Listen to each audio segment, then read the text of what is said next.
Hello students, আজকে আমরা class 12-এর electrostatics অর্থাৎ স্থির তড়িৎ শুরু করতে যাচ্ছি। তোমরা ক্লাস 7-8-এ পড়েছ বিশেষ কয়েকটি অপরিবাহী পদার্থ নিয়ে ঘর্ষণ করলে সেই পদার্থগুলির মধ্যে একটা বিশেষ ধর্ম সৃষ্টি হয়। দেখা যায় যে তারা খুব ছোট ছোট কুচি কুচি করা কাগজকে বা অনাহিত পদার্থকে আকর্ষণ করছে। স্বাভাবিকভাবে প্রশ্ন উঠবে, কিভাবে করছে, কেন করছে? তার ব্যাখ্যাস্বরূপ আমরা এটা বলতে পারি যে যেহেতু কোনো মৌলিক পদার্থের ক্ষুদ্রতম কণা পরমাণু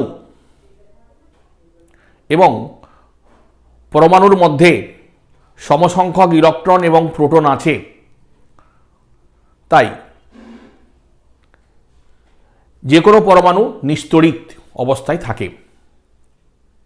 এই পরমাণুর দ্বারা গঠিত হয় অণু এবং অণুর সমন্বয়ে তৈরি হয় কোনো একটি পদার্থ। এ সম্পর্কে কোনো দ্বিমত নেই, এটা আমরা সকলেই জানি। তাহলে যদি কোনো কারণে বা কোনো উপায়ে আমরা কোনো একটা পরমাণু থেকে একটি বা দুটি ইলেকট্রন বের করে নিতে পারি অথবা তার মধ্যে ইলেকট্রন সংযোজিত করতে পারি, দেন তখন ওই পরমাণু এক বিশেষ শক্তি অবস্থা লাভ করে, যাকে আমরা বলি আয়ন। পরমাণু থেকে যদি ইলেকট্রন বের করে নেওয়া হয় তবে সেটা পজিটিভ আয়ন হবে। পরমাণুর মধ্যে যদি ইলেকট্রন সংযোজিত করা হয় তবে তা নেগেটিভ আয়ন। তাহলে আয়ন হলো পরমাণুর তড়িৎগ্রস্ত অবস্থা, charge state of an atom. তাহলে আমরা নিশ্চয়ই একথা বলতে পারি যে কোনো একটা পদার্থ থেকে যদি বেশ কিছু সংখ্যক ইলেকট্রন বের করে নেওয়া হয় তাহলে সেই পদার্থটিও একটি বিশেষ শক্তি স্তর অবস্থায় লাভ করবে, অথবা ওই পদার্থটির মধ্যে যদি বাইরের থেকে কিছু ইলেকট্রন সংযোজিত আমরা করতে পারি তাহলেও সেই পদার্থটি একটা বিশেষ শক্তি স্তর অবস্থা লাভ করবে।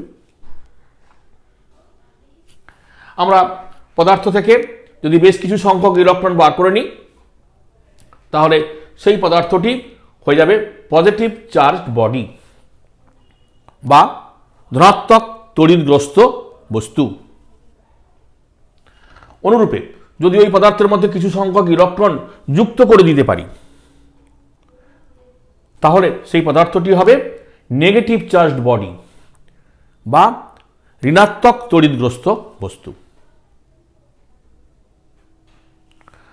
পরীক্ষা করে দেখা গেছে বা তোমরাও পরীক্ষা করে নিতে পারো, একখণ্ড কাঁচের দণ্ডকে নিয়ে যদি সিল্কের কাপড় দিয়ে বেশ কিছুক্ষণ ধরে, বেশ কিছু সময় ধরে রাবিং করো,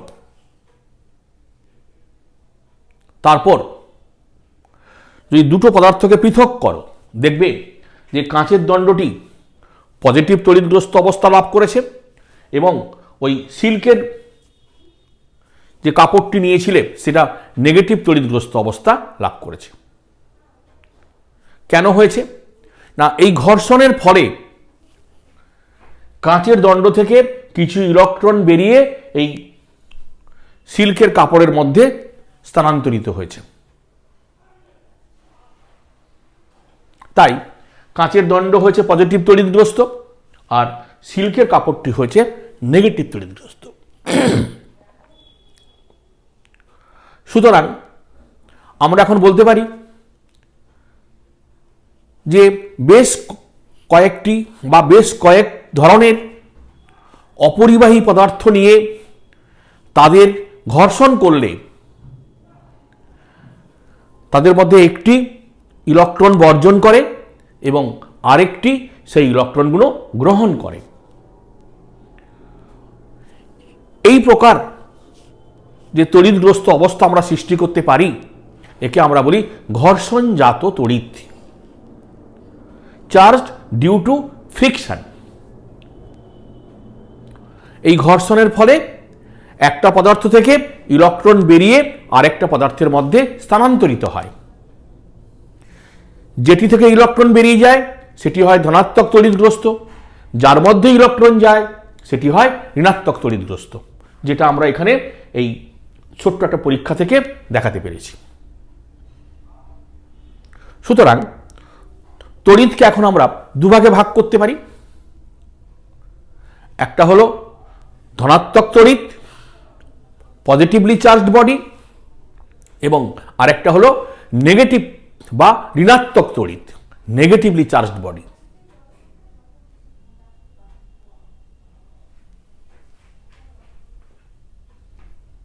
ঠিক আছে, দেখা যাক এই যে ঘর্ষণজাত তড়িৎ তৈরি হলো, যেহেতু এই ঘর্ষণজাত তড়িৎ যে অঞ্চলের মধ্যে ঘর্ষণ হয় সেই অঞ্চলের মধ্যেই সীমাবদ্ধ থাকে, তাই এই প্রকার তড়িৎকে আমরা বলি স্থির তড়িৎ। অর্থাৎ এই তড়িৎটা এক জায়গা থেকে আরেক জায়গায় স্থানান্তরিত হতে পারে না। এবং এই তড়িতের কয়েকটি ধর্ম তোমরাও ছোটবেলায় পড়েছো, আমরা এখানে লিখে দিয়েছি। দেখো, a charged body always attract an uncharged body. দেখো, always attract an uncharged body. একটি তড়িতাহিত বস্তু সর্বদা একটি অনাহিত বস্তুকে অ্যাট্রাক্ট করে, আকর্ষণ করে। 2 number, like charges repel each other. সমজাতীয় তড়িৎ পরস্পরকে বিকর্ষণ করে। দুটো পজিটিভ তড়িৎগ্রস্ত বস্তু রাখলে তারা পরস্পরকে বিকর্ষণ করবে। ঠিক একই রকম ভাবে যে দুটো নেগেটিভ তড়িৎগ্রস্ত বস্তু তুমি কাছাকাছি রাখো তাও তারা পরস্পরকে বিকর্ষণ করবে। Like charges repel each other, unlike charges attract each other. কিন্তু বিষমধর্মী তড়িৎ, অর্থাৎ একটা পজিটিভ তড়িৎ এবং আরেকটি নেগেটিভ তড়িৎ, এরা কিন্তু পরস্পরকে আকর্ষণ করবে।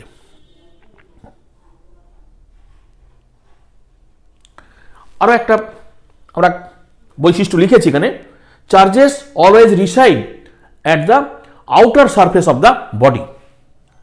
যদি কোনো বস্তুকে তড়িতাহিত করা হয় তাহলে সেই তড়িৎটা কোথায় থাকবে?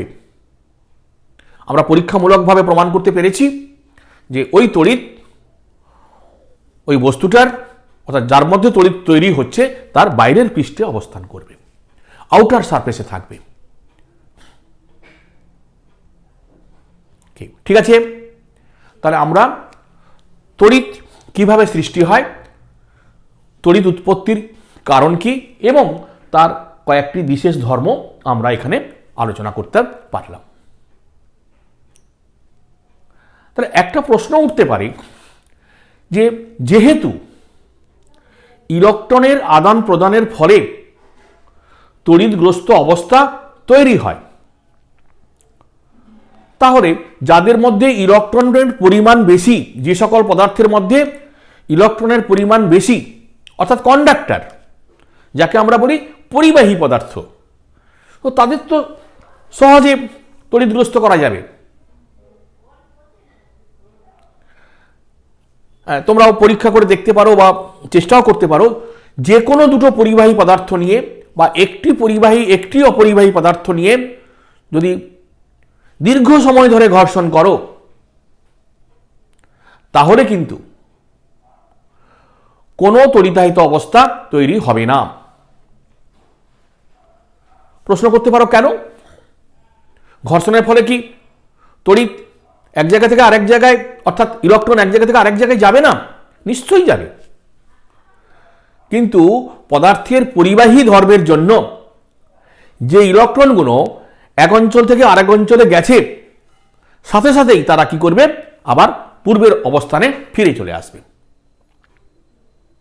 পরে দীর্ঘ সময় ধরে দুটি পরিবাহী পদার্থ অথবা একটি পরিবাহী এবং একটি অপরিবাহী পদার্থ নিয়ে ঘর্ষণ করেও তাদেরকে তড়িৎগ্রস্ত অবস্থায় আনা যায় না। তাহলে কিভাবে আমরা পরিবাহী পদার্থকে তড়িৎগ্রস্ত অবস্থায় নিয়ে আসব? এই জন্য আমরা বিশেষ ধর্ম উল্লেখ করেছি, যাকে আমরা বলি তড়িৎ আবেশ, ইলেকট্রিক্যাল ইন্ডাকশন। তড়িৎ আবেশ বলতে আমরা কি বুঝি? প্রশ্ন উঠবে, তড়িৎ আবেশ কাকে বলে?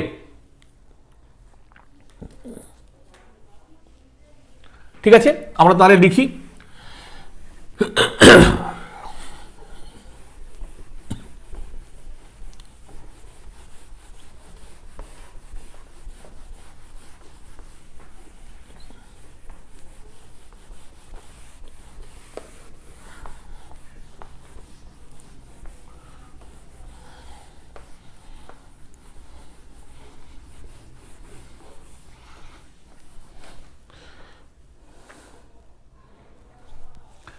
আমরা যদি এইটা একটা পরিবাহী পদার্থ নিই,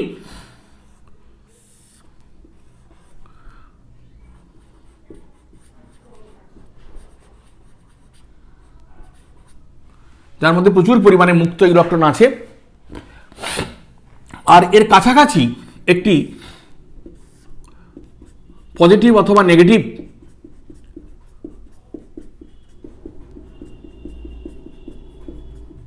তড়িতায়িত বস্তু, তড়িৎগ্রস্ত বস্তুকে রাখি। স্পর্শ নয়, কাছাকাছি রেখেছি।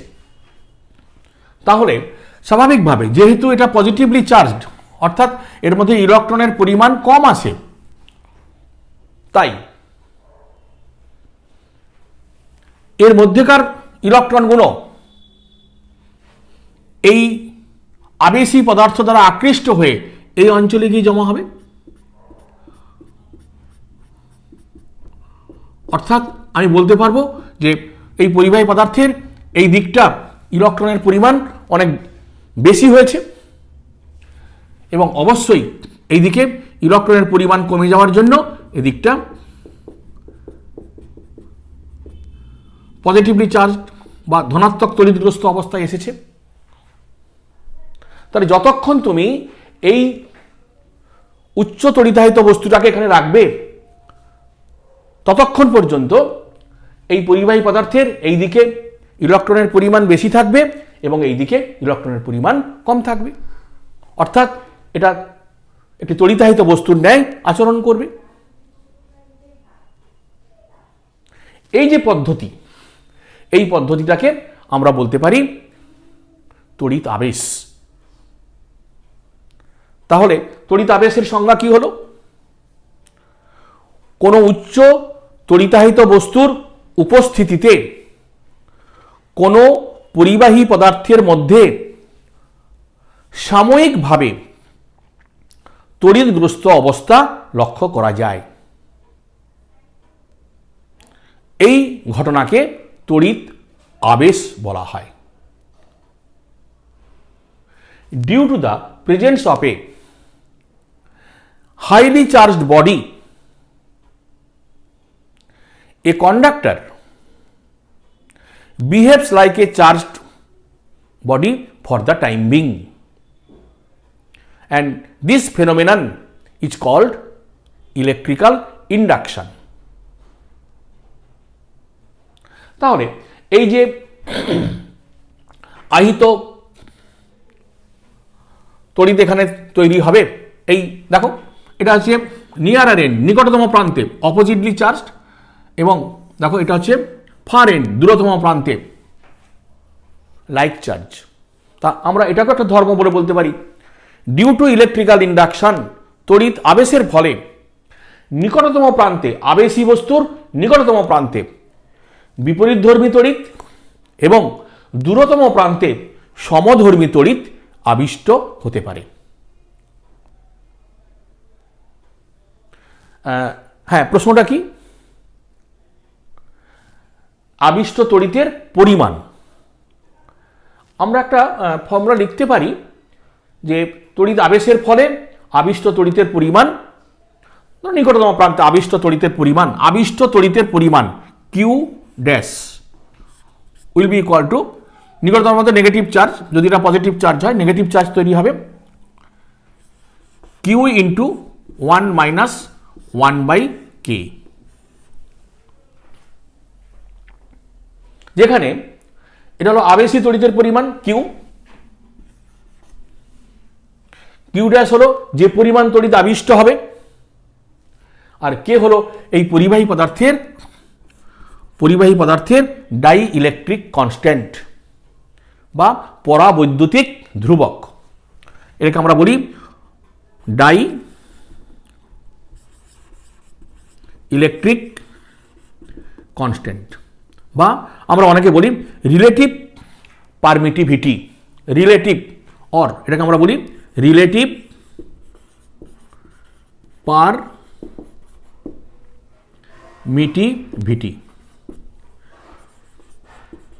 Of the substance.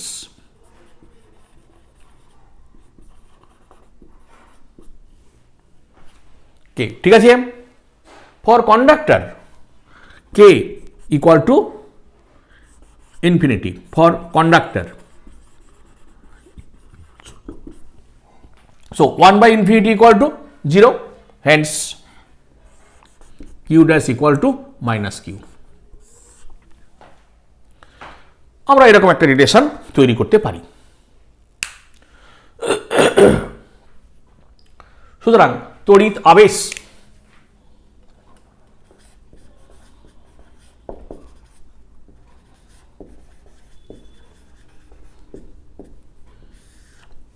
কাকে বলে আমরা নিশ্চয়ই আলোচনা করতে পেরেছি। তো এইভাবে তড়িৎ আবেশের দ্বারা কোনো পরিবাহী পদার্থকে আমরা তড়িৎগ্রস্ত অবস্থায় নিয়ে আসতে পারি। প্রশ্ন? হ্যাঁ, একজন প্রশ্ন করেছে যে আমরা কোন একটা বস্তু তড়িৎগ্রস্ত কিনা আমরা কিরূপে পরিমাপ করব। কোন একটা বস্তু তড়িৎগ্রস্ত কিনা এটা জানা যায় একটা বিশেষ যন্ত্রের সাহায্যে, যাকে আমরা বলি ইলেকট্রোস্কোপ বা তড়িৎ বীক্ষণ যন্ত্র।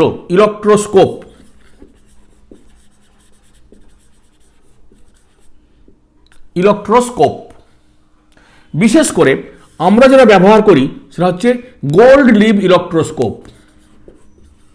গোল্ড লিভ ইলেকট্রোস্কোপ, স্বর্ণপত্র তড়িৎ বীক্ষণ যন্ত্র।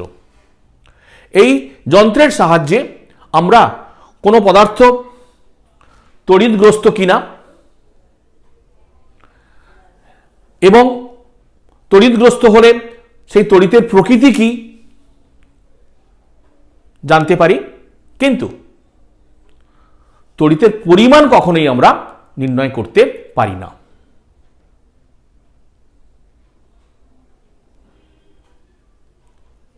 ঠিক আছে। দেখে নাও আরো একটা প্রশ্ন, বলো। আচ্ছা, ও একটা প্রশ্ন করেছে যে তড়িৎ আবেশের সাহায্যে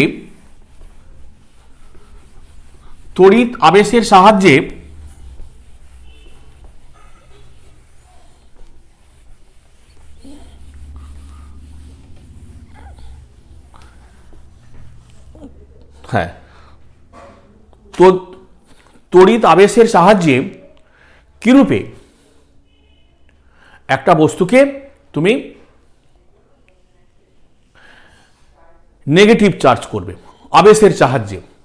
হ্যাঁ, ভালো প্রশ্ন। আবেশের সাহায্যে আবেশের সাহায্যে, আবেশের সাহায্যে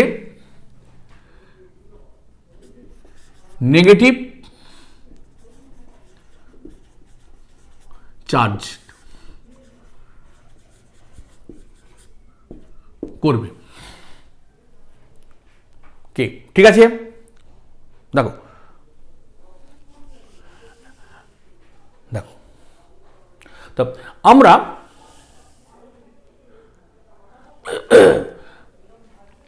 মনে করি প্রথমে একটা ইলেকট্রোস্কোপ নিলাম, gold leaf electroscope. Generally gold leaf electroscope এরকম দেখতে, তাতে দুটো গোল্ড লিভ থাকে, দুটো সোনার পাত থাকে, ওপরে একটা মেটাল প্লেট থাকে। স্বাভাবিক অবস্থায় এই দুটো গোল্ড প্লেট খুব কাছাকাছি থাকে, এরকম কাছাকাছি থাকে। আমি যদি কোনো তড়িতাত বস্তু দিকে স্পর্শ করাই, যদি নেগেটিভলি চার্জ বডিটিকে স্পর্শ করাই, তাহলে কি হবে, নেগেটিভ চার্জ এর মধ্যে সেখানে আসবে, ফলে এই গোল্ড লিভ দুটো ডিফ্লেক্ট করে বিক্ষিপ্ত হবে। তখন আমি বুঝবো যে যে বস্তুটাকে স্পর্শ করলাম তার মধ্যে নেগেটিভ তড়িৎ আছে। কি ঠিক আছে, তা আমরা প্রথমে এইখানে একটা পজিটিভ চার্জ বস্তু রাখলাম কাছাকাছি, এত দূরে নয়, কাছাকাছি রাখলেই হবে, কাছাকাছি রাখি। এই যে পজিটিভ চার্জ বডি রাখলাম।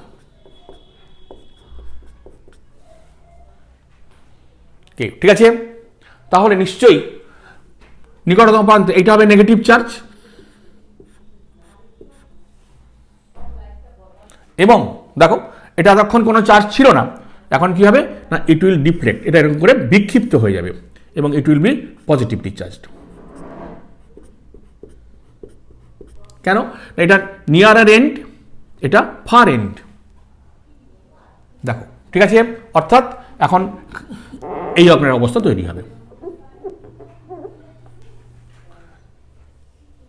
আমি আবেশের ফলে দেখো এই স্বর্ণপত্র তড়িৎবীক্ষণ যন্ত্রের এই এখানে নেগেটিভ চার্জ তৈরি হয়েছে, এখানে দূরতম প্রান্তে পজিটিভ চার্জ তৈরি হয়েছে। ঠিক আছে, দেখো এটা পজিটিভ এবং নেগেটিভ অপোজিট চার্জ, তাহলে এরা পরস্পরকে তীব্রভাবে আকর্ষণ করছে। কি, সো দিস চার্জ, এটাকে আমরা বলি বাউন্ড চার্জ। আবেশের ফলে যে নিকট তৈরি হলো, নিকটতম প্রান্তে যে চার্জ তৈরি হলো তাকে আমরা বলি বাউন্ড চার্জ, বদ্ধ আধান। আর দূরতম প্রান্তে তৈরি হলো লাইক চার্জ, এটাকে আমরা বলতে পারি ফ্রি চার্জ, মুক্ত আধান। আমি এবার এক কাজ করি, এটা ফার্স্ট ফিগার, সেকেন্ড ফিগার, আমি এইটাকে এই প্লেটটাকে একটা কন্ডাক্টর দিয়ে আর্থ করে দিই।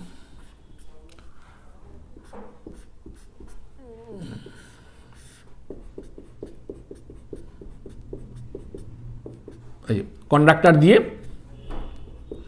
আর্থ করে দিই। দেখো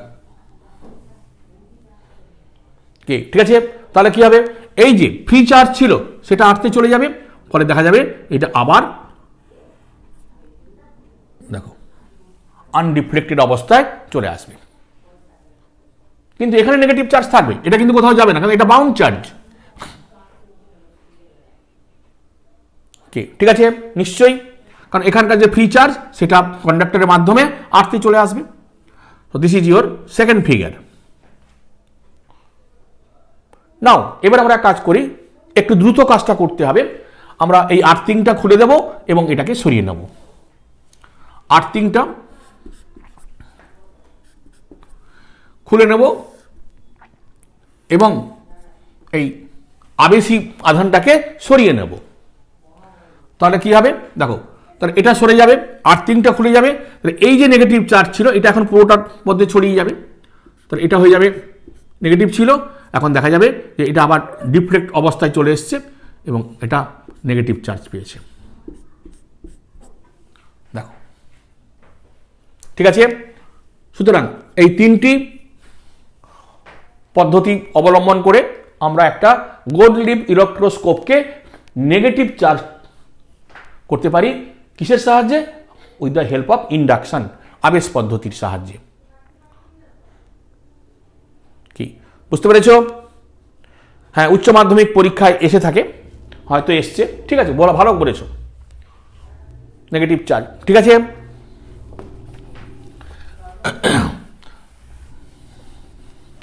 এইবারে আমাদের কাছে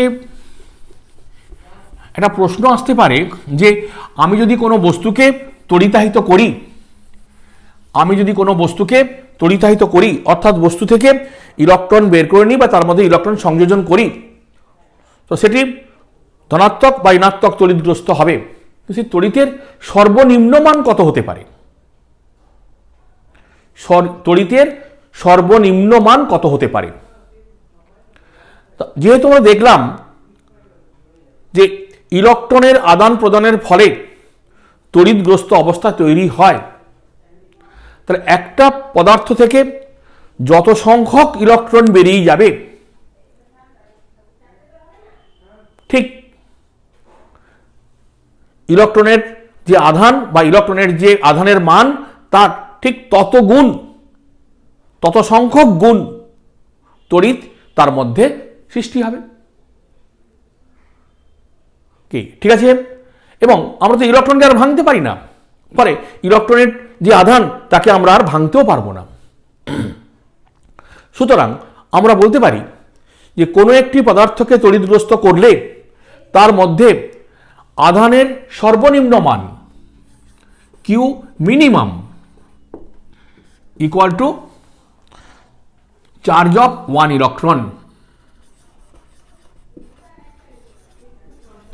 charge of 1 electron, and that is equal to 1.6 into 10 to the power minus 19 coulomb।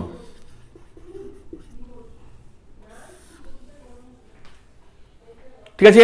এবং এই সর্বনিম্ন মানটাকে আমরা বলি কোয়ান্টাইজেশন অফ চার্জ। এটাকে আমরা বলে থাকি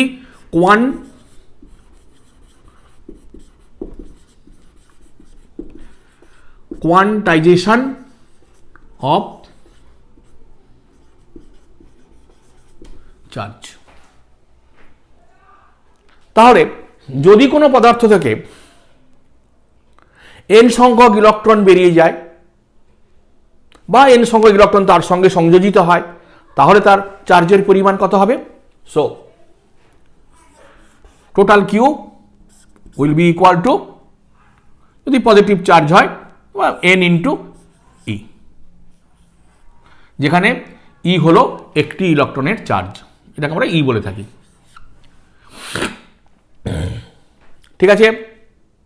so q equal to n e. N হচ্ছে number of electron, n equal to number of electrons.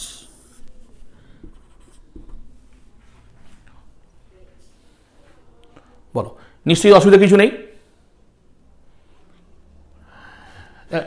এই বিষয়ের উপর ভিত্তি করে আমরা দুটো বিশেষ প্রবলেম করতে পারি। দেখে নাও, প্রবলেমগুলো আমি বলছি, দেখে নাও।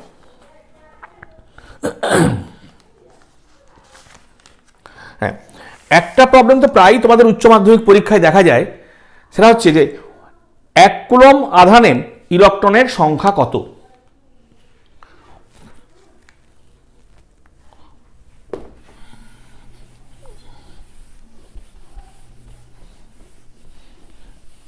দেখো প্রথম প্রশ্নটা, 1 কুলম্ব আধানে 1 coulomb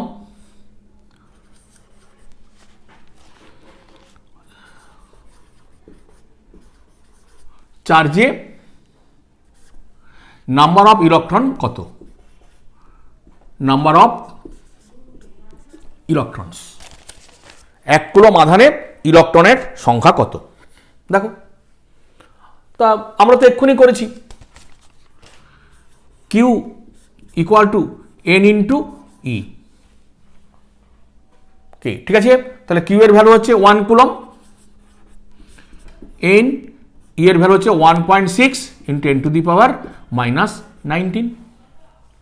Therefore n equal to 1/1.6 10⁻19। ঠিক আছে, এটাকে তুমি একটু ক্যালকুলেট করে নেবে। 6.25 × 10⁻18 সংখ্যক।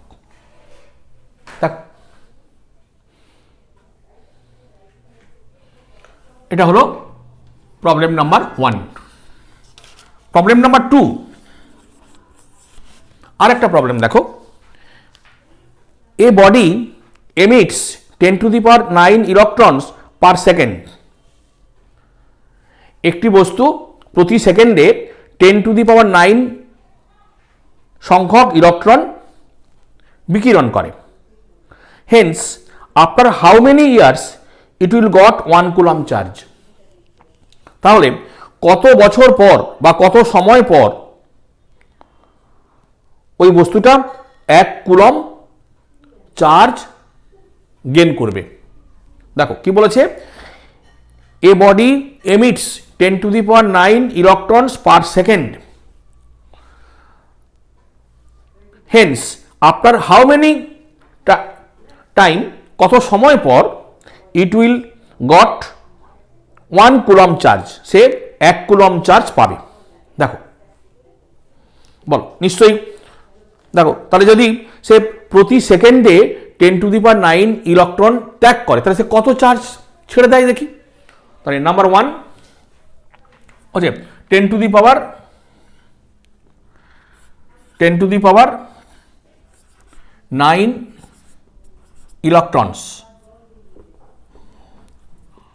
electrons will be equal to 10⁹9 into 1.6 into 10⁻19 এত কুলম্ব। দেখো তাহলে এত সংখ্যক ইলেকট্রন ইকুয়াল টু এত কুলম্ব চার্জ। তো প্রতি সেকেন্ডে সে এত কুলম্ব চার্জ ছেড়ে দিচ্ছে। তাহলে কত সময় 1 কুলম্ব? তাহলে হেন্স এটাকে তুমি একটু করে নিতে পারো, 1.6 × 10⁻10 কুলম্ব। কি দেখো, ঠিক আছে। তাহলে Haynes time required,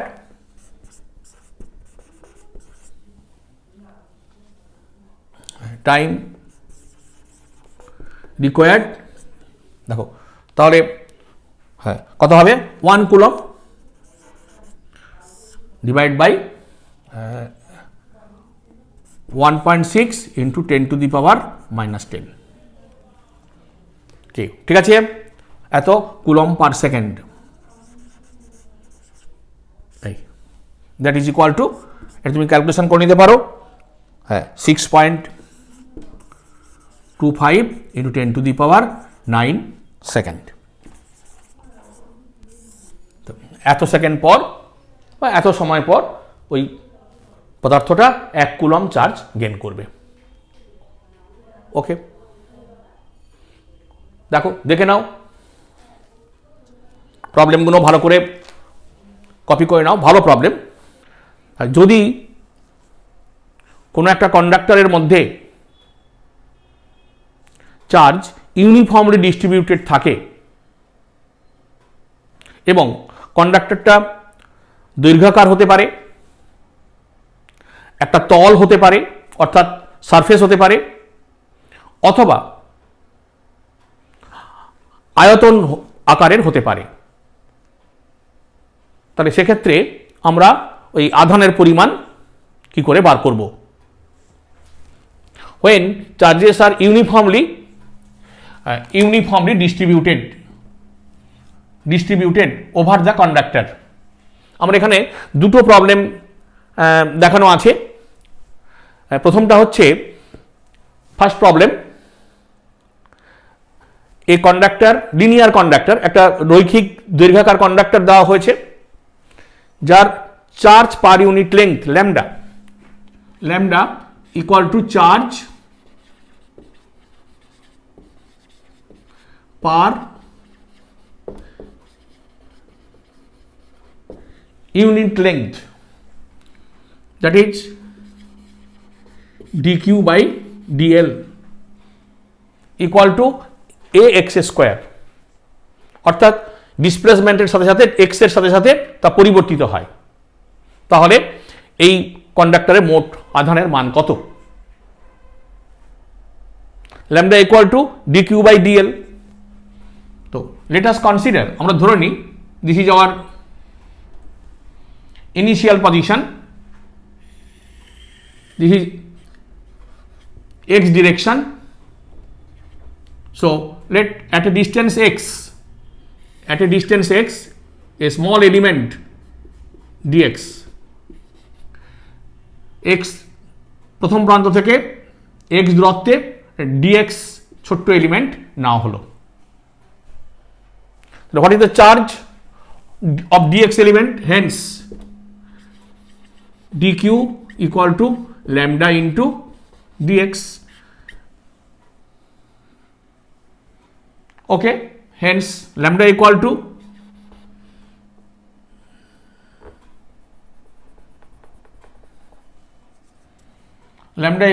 ax square into dx.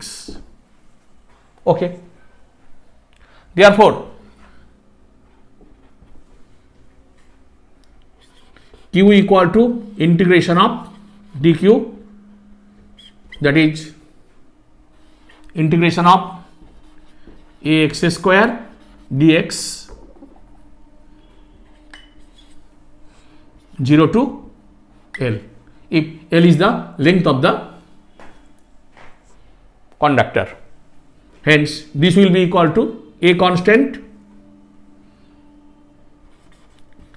x cube by 3 0 to L, that is equal to a by 3 into L cube. This is your total charge.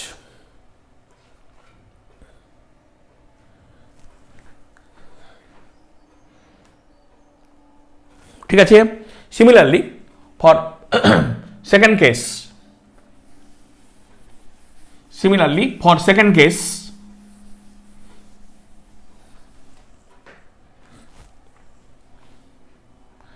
lambda equal to lambda 0 cos square theta. We also consider a very small element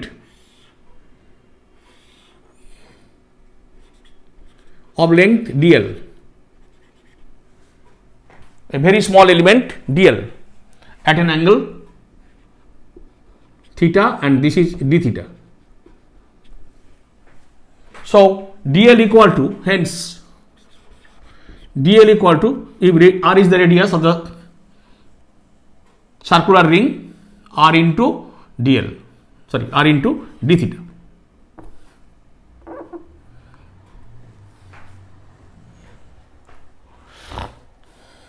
Okay, therefore charge, hence dq equal to lambda into dl, that is lambda 0 cos square theta into dl equal to r into d theta. Okay, no problem. Hence integrate this, q will be equal to integration dq, that is integration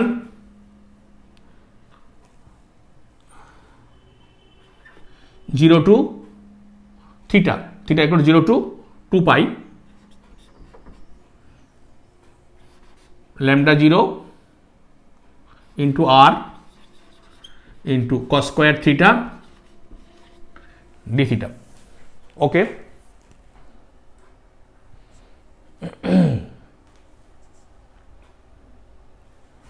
hence lambda 0 r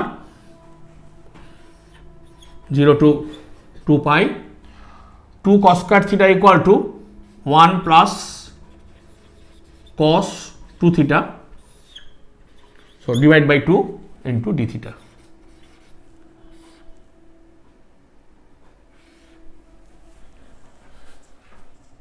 Okay, so this is very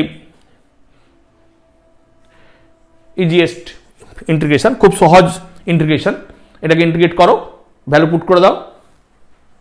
So this will be equal to lambda 0 into r into pi. Similarly, যদি কোনো রৈখিক কন্ডাক্টরের পরিবর্তে linear কন্ডাক্টরের পরিবর্তে আমরা একটা conducting surface ধরে নিই, ধরা যাক এরকম একটা conducting surface, it is charged uniformly,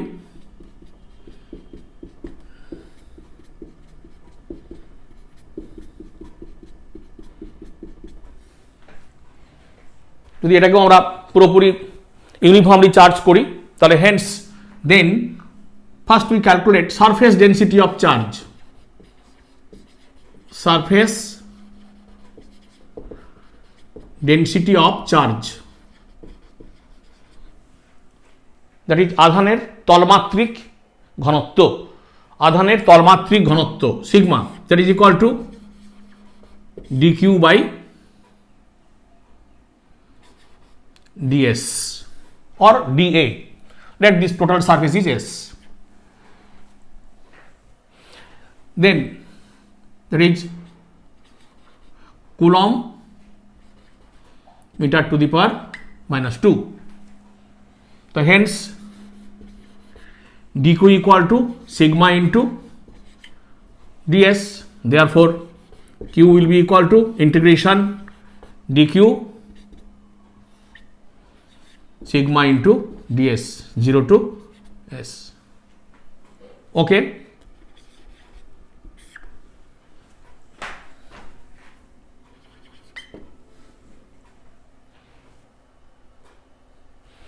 also in case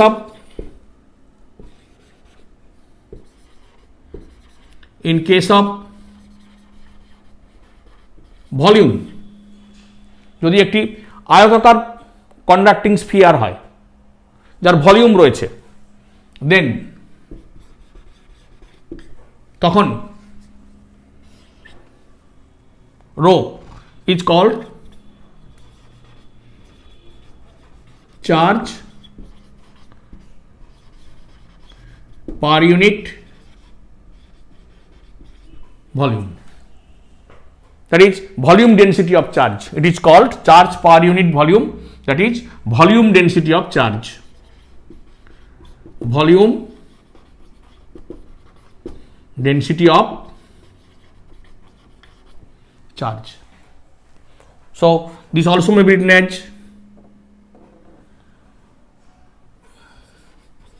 dq by dv, hence dq equal to rho into dv, therefore q equal to integration dq equal to integration 0 to v rho into dv. So we may calculate the total charge by this method.